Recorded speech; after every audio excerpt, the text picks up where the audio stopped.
प्रयागराज महाकुंभ में मौनी अमावस्या पर हुई भगदड़, गंगा जल के प्रदूषण व तमाम अन्य मुद्दों को लेकर दाखिल की गई जनहित याचिका को इलाहाबाद हाई कोर्ट ने आज खारिज कर दिया है। हालांकि जो पिटिशनर हैं, उनका ये कहना है कि वो अदालत के फैसले से संतुष्ट नहीं है और हाई कोर्ट में ही रिकॉल एप्लीकेशन दाखिल कर अदालत से इस पूरे मामले को दोबारा सुनवाई किए जाने की मांग करेंगे। हमारे साथ याचिकाकर्ता के अधिवक्ता वीसी श्रीवास्तव और सुनीता शर्मा जी हैं, उनसे बात करते हैं। ये बताइए, मुख्य रूप से क्या प्रेयर थी आप लोगों की और अदालत ने आज क्या फैसला दिया है? देखिए, दिव्य कुंभ महाकुंभ में तमाम गड़बड़ियां थी, चाहे ड्रोन सिस्टम हो, चाहे पानी की व्यवस्था हो, प्रदूषण की, चाहे वो पॉन्टून पुल की व्यवस्था हो, चाहे भगदड़ की व्यवस्था हो, चाहे हाईवे की व्यवस्था हो, चाहे श्रद्धालुओं की घटना, सारे इशू को लेकर हम लोगों ने माननीय उच्च न्यायालय में ये याचिका दाखिल की थी। और उस याचिका में हम लोगों ने माननीय योगी आदित्यनाथ की बल्कि तारीफ भी की थी कि उन्होंने एक मुख्यमंत्री की हैसियत 18 बार आकर उन्होंने सोचे, लेकिन यहाँ के अधिकारियों में तालमेल न होने के कारण सारी गड़बड़ियां हुई। माननीय उच्च न्यायालय ने जो आज फैसला दिया, उन्होंने कहा अखबार को मैं अथेंटिक नहीं मानते हैं। दूसरी, उन्होंने कहा सूर्य चंद्र पांडे ने ऑलरेडी रिट फाइल कर रखी है। और तीसरी चीज कहा कि जो है गवर्नमेंट ने सारी इंक्वायरी सेटअप कर रखी है। इस संबंध में सिर्फ इतना करना चाहूंगा कि अखबार की जो न्यूज होती है अथेंटिक होती है, इसी में तमाम सौ मोटिव फाइल हुए, वो हम उससे संतुष्ट नहीं थे। जहाँ तक सुरेश चंद्र पांडे के जजमेंट की बात है, उन्होंने केवल भगदड़ को लेकर किया। जहाँ तक गवर्नमेंट के लिए द्वारा इंक्वायरी सेटअप करने की बात है, केवल भगदड़ के लेकर किया गया। हमने तमाम इशू को लेकर किया। मैं समझता हूँ कि माननीय उच्च न्यायालय ने तमाम इशुओं को बहुत ही गहन पूर्वक विचार विमर्श नहीं किया, जहाँ तक मैं समझता हूँ। और इसको लेकर पुनः हम लोग इस बात कर, देखिए ये सारी घटना मानवीय संवेदना से जुड़ी है, मेरी अपनी घटना नहीं है।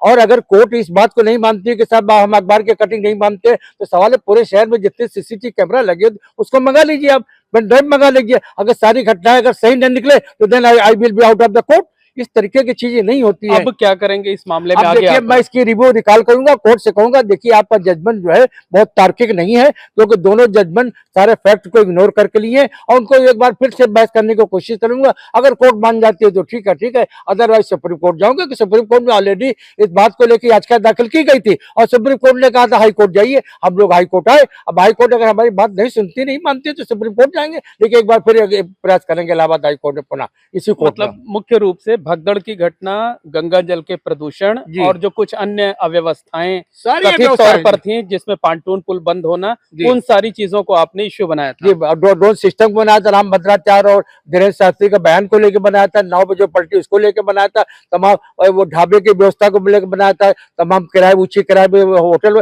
सारी व्यवस्था, कोई ऐसा इश्यू नहीं था जो हमको नहीं लिया। लेकिन नावों का इश्यू भी था। हाँ, नाव का भी इश्यू था, लेकिन कोर्ट ने उन सारे इश्यू को न जाने क्यों, मैं नहीं समझ सकता हूँ किस तरह से इग्नोर कर दिया। उसकी क्रिटिसाइज तो नहीं कर रहा हूँ, उसका सम्मान करता हूँ, लेकिन सम्मान करके मैं रिकॉल रिव्यू डालूंगा इसी कोर्ट के अंदर, और नहीं तो फिर सुप्रीम कोर्ट जाऊंगा, जैसा हम लोगों की राय बनेगी। मतलब अदालत का जो फैसला है उससे मैं संतुष्ट नहीं हूँ। आप ही बता दीजिए कि अगर आदरणीय मोदी जी प्रधानमंत्री जी वहां ट्रम्प जी से वहां अमेरिका में बात करते, तो अखबार में जो समाचार निकलता है उसी को अथेंटिक तो मानते हैं। मोदी जी और ट्रम्प जी आकर यहाँ पर सशरीर तो नहीं आएंगे, कहाँ साहब हमने मीटिंग की इस तरीके की। अब कुसुम लता के मतलब आपका कहना है कि जो मीडिया रिपोर्ट थी वही फैक्ट है, क्योंकि सारे मीडिया ने एक ही बात को रिपोर्ट किया था। जी। हमारे साथ सुनीता शर्मा जी भी हैं, ये इस पूरे मामले में आपके साथ थी। सुनीता जी, क्या आपको लगता है कि क्या-क्या मुद्दे आपने उठाए थे और क्या जजमेंट आया है?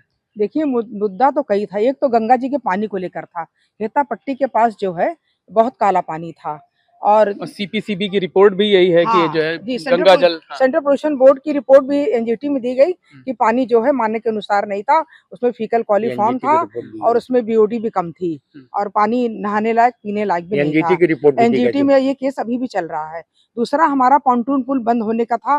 30 पुल होते हुए भी लोगों को इतनी दिक्कत हुई, केवल 2 पुल उधर डीपीएस का, 2 पुल इधर हेता पट्टी का, उसको उन्होंने चलाया। तीसरा जो है स्टैम्पीड हुआ, भगदड़ जो हुई है, उसकी पूरी रिपोर्ट नहीं, उसमें कोई पारदर्शी नहीं है। तो उसमें कुछ बहुत ही ज्यादा लोग परेशान है। ना लिस्ट जारी की गई कितने लोग मरे, ना उनको क्या मुआवजा दे गया, वो आज तक नहीं हुआ। उसकी भी इंक्वायरी चल रही है। मतलब आप लोग चाहती थी कि जितने पीड़ित हैं सबकी एक लिस्ट जारी किया जाए, सही संख्या बताई जाए, सबका नाम पता सार्वजनिक किया जाए। जी, यही चाहते थे हम लोग। और तीसरा जो राम भद्राचार्य और धीरेन्द्र शास्त्री ने अकाल मृत्यु मरने वालों को मोक्ष कह दिया, एक ये भी हमारा मुद्दा था। और जो है और तो भी कई मुद्दे थे। हाँ, नाविकों ने ज्यादा पैसा लिया। संतुष्ट नहीं अदालत के फैसले से संतुष्टि तो नहीं है। उन्होंने जो है तो हम लोग सारी बातों को लेट डाउन कर दिया और हम लोग इसको लेकर पुनर्विचार याचिका दाखिल करेंगे और कोशिश करेंगे कि कोर्ट हमारी बात को फिर समझने की कोशिश करे और जो है जो न्याय चाहिए वो न्याय मिले। लोगों को न्याय नहीं मिल पाया, हम लोग बहुत आहत हैं। सीबीआई जांच आप लोग चाहते सीबीआई। हैं? एक चीज और कहना चाहूंगा, जिन ज्योतिषियों ने कहा कि 144 साल के बाद महाकुंभ लगा, अमृत वर्षा हुई, उन्हीं की वजह से अत्यधिक भीड़ आई। 60 करोड़ पब्लिक है, 40 करोड़ की व्यवस्था, 60 करोड़। आप उनको बुला दीजिए, जिसने अमृत देखा हो, अमृत गिर रहा हो, वो बता दे 144 साल के बाद लगा हुआ है, लगेगा। इस तरीके के जो भ्रम फैलाया गया हम श्रद्धालुओं आप चाहते थे कि पूरे घटनाक्रम की सीबीआई पूरी जांच? घटना की सीबीआई जांच हो, दूध का दूध पानी का पानी हो जाए। इसमें कौन सी गड़बड़ी थी? लेकिन कोर्ट, जब हम कोर्ट को कुछ कह नहीं सकते, फिर एक बार समझाने का प्रयास करूंगा, और नहीं तो सुप्रीम कोर्ट जाऊंगा। सुप्रीम कोर्ट का रास्ता हमारे लिए खुला हुआ है। निश्चित तौर पर कहा जा सकता है कि जो भगदड़ की घटना थी, गंगा जल के प्रदूषण का मामला था, तमाम दूसरी अव्यवस्थाएं थी, उनकी सीबीआई जांच कराए जाने की मांग को लेकर जो जनहित याचिका दाखिल की गई थी, उसे इलाहाबाद हाई कोर्ट ने खारिज कर दिया है। योगी सरकार के लिए बड़ी राहत है, लेकिन जो याचिकाकर्ता हैं उनका कहना है कि वो अदालत के फैसले से संतुष्ट नहीं है, इलाहाबाद हाई कोर्ट में रिकॉल अर्जी दाखिल करेंगे और जरूरत पड़ने पर सुप्रीम कोर्ट का भी दरवाजा खटखटाएंगे। Mohammad Moin, ABP news, Prayagraj. Sir बताएं कि क्या पूरा मामला था और किस मामले को लेकर याचिका दाखिल की गई थी, क्या प्रेयर थी और कोर्ट ने आज क्या आदेश पारित किया है और इस आदेश को लेकर क्या कहना है आपका? देखिए, प्रयाग में दिव्य कुंभ महाकुंभ का आयोजन हुआ इस बार में, और मेले में तमाम सारी गड़बड़ियां थी।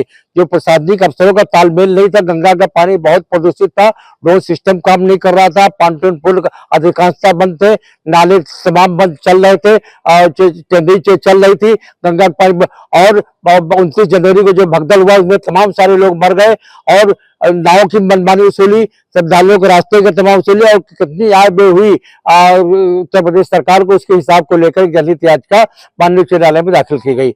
और माननीय उच्च न्यायालय से हम लोगों ने कहा कि ये सब सारी बातें लेकर के एक रिपोर्ट आनी चाहिए, सीबीआई जांच होनी चाहिए, ताकि हमको जनता को लगे। और उसमें हमने प्रशासनिक अफसरों की गड़बड़ी को दिखाई है। हमने उत्तर प्रदेश के सरकार के माननीय मुख्यमंत्री योगी आदित्यनाथ जी की एक भी हमने लकुना नहीं दिखाया। हमने कहा योगी जी तो 18 बार यहाँ आके प्रदेश में उन्होंने समीक्षा की, लेकिन यहाँ के अधिकारियों ने उनको किया। आज जो जजमेंट में जो माननीय उच्च न्यायालय ने, माननीय मुख्य न्यायमूर्ति अरुण बंसाली के बेंच ने जो आदेश पारित किया, उस आदेश में 3 बातों को लेकर के उन्होंने खारिज किया। एक बात उन्होंने कहा कि जो समाचार पत्रों में प्रकाशित हुई है बातें, उसको ऑथेंटिक हम नहीं मानते। मैं इस संबंध में क्रिटिसाइज तो नहीं करना चाहूंगा, लेकिन कहना चाहूंगा समाचार पत्र एक सोर्स ऑफ इंफॉर्मेशन है और उसको आधार लेकर के खारिज नहीं किया जा सकता। कई बार कोर्ट न्यूज पेपर को संज्ञान में लेकर के उन्होंने सुमोटो प्यार ले रखी। दूसरी बात यह कहा खारिज किया माननीय न्यायालय ने, सुरेश चंद्र पांडे की रिट ऑलरेडी चल रही है। सुरेश चंद्र पांडे की रिट जो उन्होंने दाखिल किया था, केवल एक इश्यू को लेकर के, केवल भगदड़ को लेकर किया था, बाकी इश्यू नहीं था। एक बात माननीय न्यायालय ने और कहा कि सरकार ने आजकल ऑलरेडी इंक्वायरी कमेटी बना रखी है, तो इंक्वायरी कमेटी उन्होंने केवल भगदड़ को लेकर बनाई है, बाकी इश्यू को नहीं ले। हमने तो तमाम पीआर इसमें कम से कम आधा दर्जन बल्कि 1 दर्जन तमाम इश्यू को लेकर हमने उस पर कोर्ट ने टच नहीं किया, और टच न करने के कारण कोर्ट ने इसको खारिज कर दिया। माननीय उच्च न्यायालय के आदेश की मैं आलोचना तो नहीं कर सकता हूं, लेकिन इतना कह सकता हूं कि इस आदेश से कतई सेटिस्फाइड नहीं है।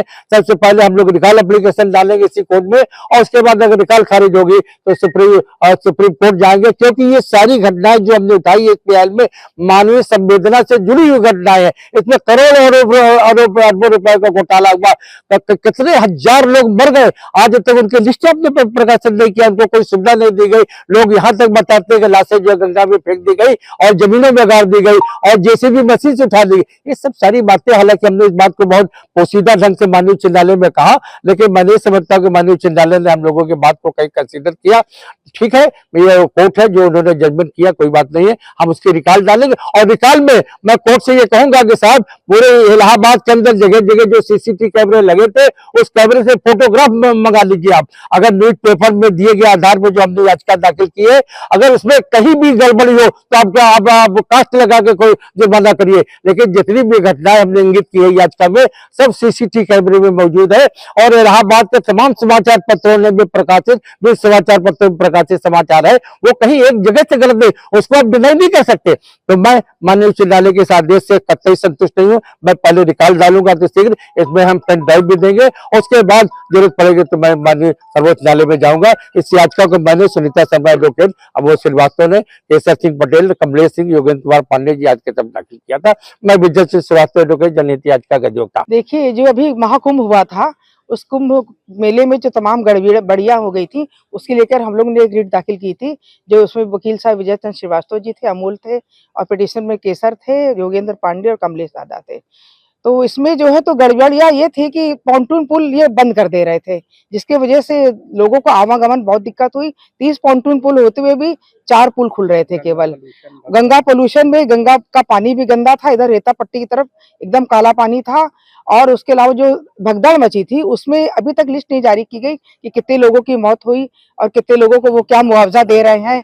और राम भद्राचार्य और धीरेन्द्र शास्त्री जी ने जो कह दिया मरने वालों के लिए कि इनको मोक्ष प्राप्त हो गया, उसको लेकर भी हम लोग दाखिल किया कि आखिर उनको अकाल मृत्यु मरने वालों को मोक्ष कैसे प्राप्त हो सकता है।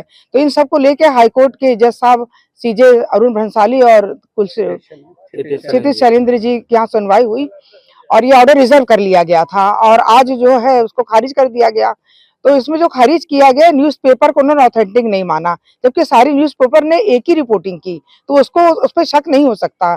अब हाईकोर्ट के ऑर्डर को हम लोग कुछ कह नहीं सकते, अब मानना मानी जाती है, लेकिन हम लोग संतुष्ट न होने के कारण इसको रिकॉल दाखिल करेंगे और अगर रिकॉल पे नहीं हो तो सुप्रीम कोर्ट जाएंगे, लेकिन इस इश्यू को छोड़ेंगे नहीं। इसमें जो है और हम लोग ने इसमें आय व्यय का भी माना था कि इतना सारा करोड़ों रुपया खर्च हुआ, आखिर किस मद में कितना खर्च हुआ और कितना पैसा बचा, इसका भी मांगा था। इसको भी कोर्ट ने जो है इसको भी कंसीडर नहीं किया। मैं सुनीता।